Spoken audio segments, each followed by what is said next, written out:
Hi, welcome to the chat of the New York and DC chapter of the Club Español Iberoamericano de Arbitraje. Today we have Rekha, the Executive Director of the New York International Arbitration Center. Thank you for joining us. Thank you so much for having me. So why did you pick this place, the Bryant Park? Yes, we are in beautiful Bryant Park, and as we're sitting down, the sun is slowly trying to peek out. But Bryant Park has been the spot of so many fabulous memories. This used to be the home of where Fashion Week happened in New York. But moreover, it's where you can see every sort of set of people come through. Whether it's the business folks from all of the firms in and around the park, it's the fashionistas who are coming in up from FIT, the Fashion Institute of Technology, or they're going in the garment district to pick up their wares. It's the students in general. It's the tourists. We're now going into the spring, summer months, so there's a lot more of that. And just people, if you walk through the park, who are taking an exhale away from the office for a moment before they have to go back. It is one of the prettiest parks. They do a lot of events here as well. We see over there's a signage for a dance party. Nicole and I have missed it, unless it's coming up today. But there's a lot of vibrancy here.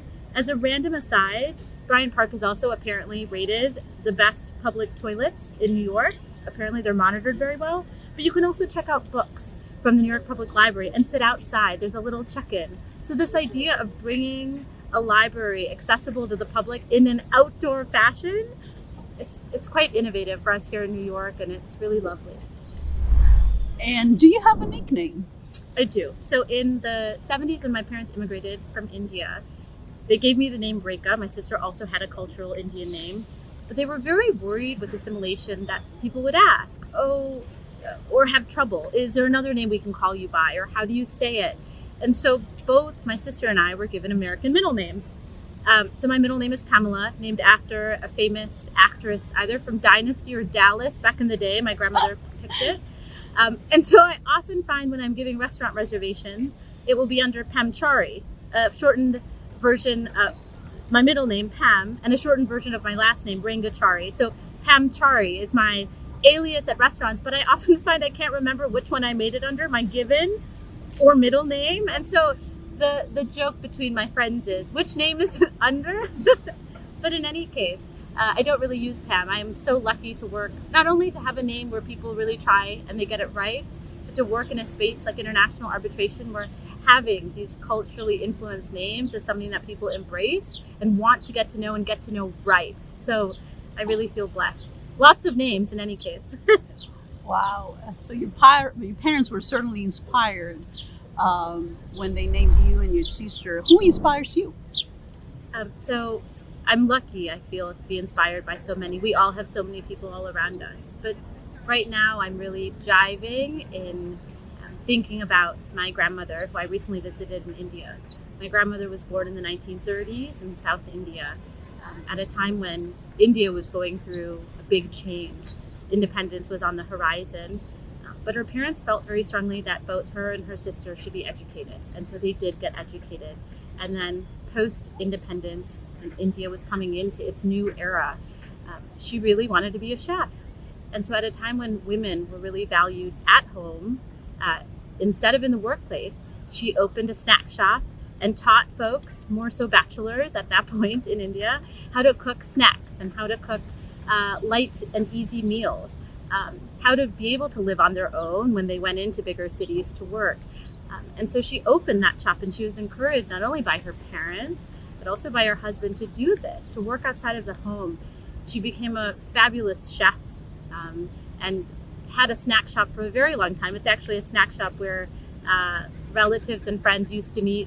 And because of those connections, my parents were introduced to one another. So it comes full circle in truth. But she is always a guiding light. She's one of those women that you want to be around. She fills the room not only with the smell of baked goods, but also of all of these generational knowledge of what it was like to be in India then, the hardship of opening these shops and having revenue come in, but also the beauty of the conversation she had over the cafe tables.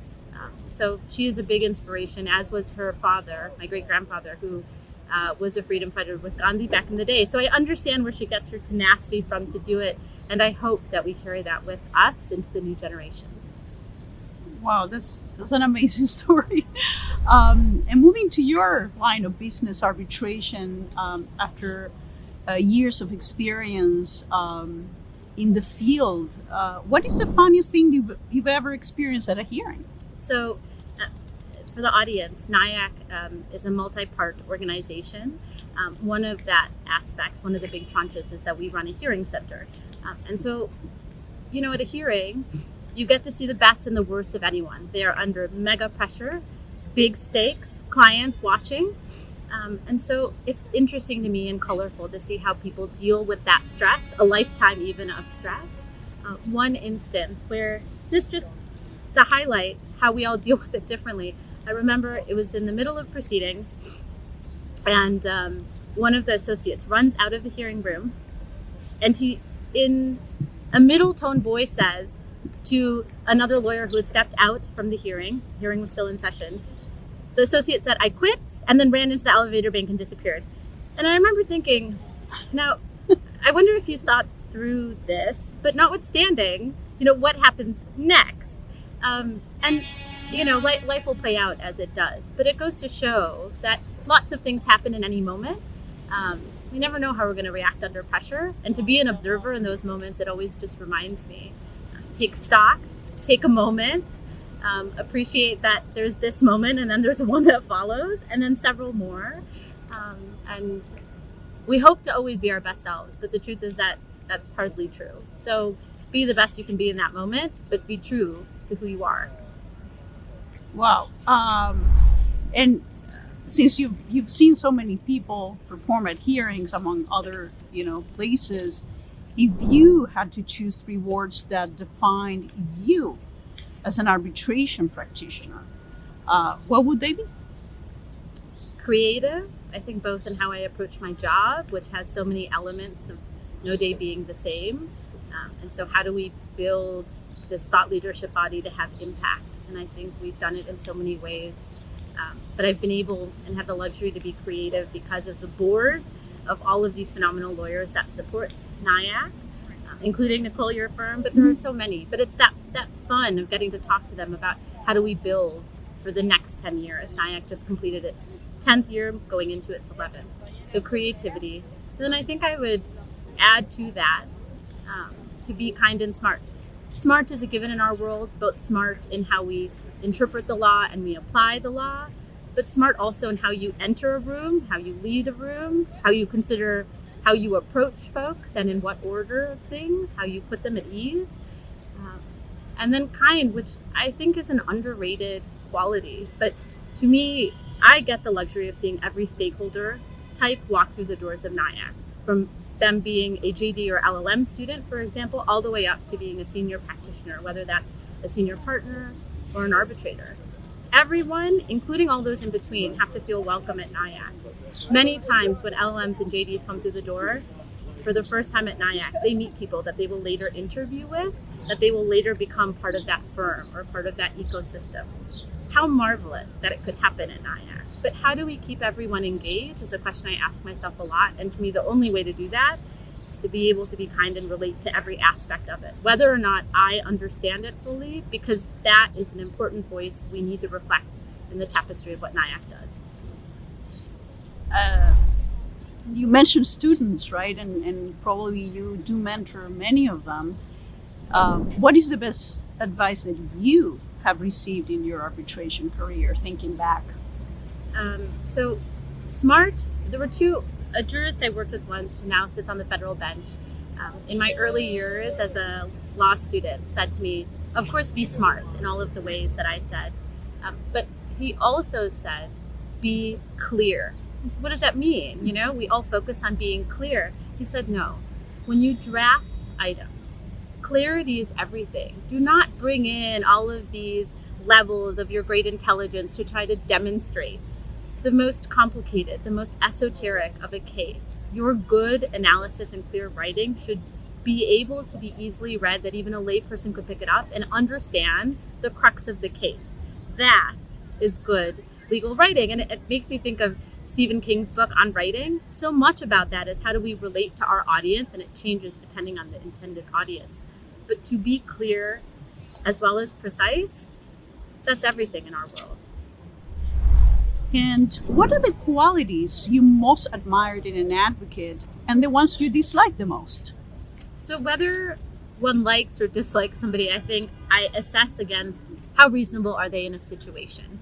We've been dealing a lot with VIS students every year, talking them through it, seeing how they get so excited and dogmatic about their client and the case and everything is right.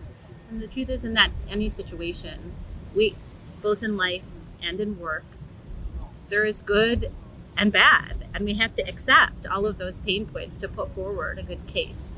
So I look and see how reasonable a lawyer is without giving their case away, how understanding to not sweat the small stuff and go for the big stuff. That to me is really interesting how they do it, and certainly creativity in that. How do they build a thoughtful argument that you wouldn't have expected? The best of lawyers I've seen have that. But finally, some of the best lawyers I really admire, they have both IQ and they have EQ, right? They have the emotional intelligence to understand the room that they're in and how to react within it. And that doesn't always get spoken about. Often we say, okay, they're really smart, they're really good as a lawyer, but it's not just standing up and advocating or being a tribunal member.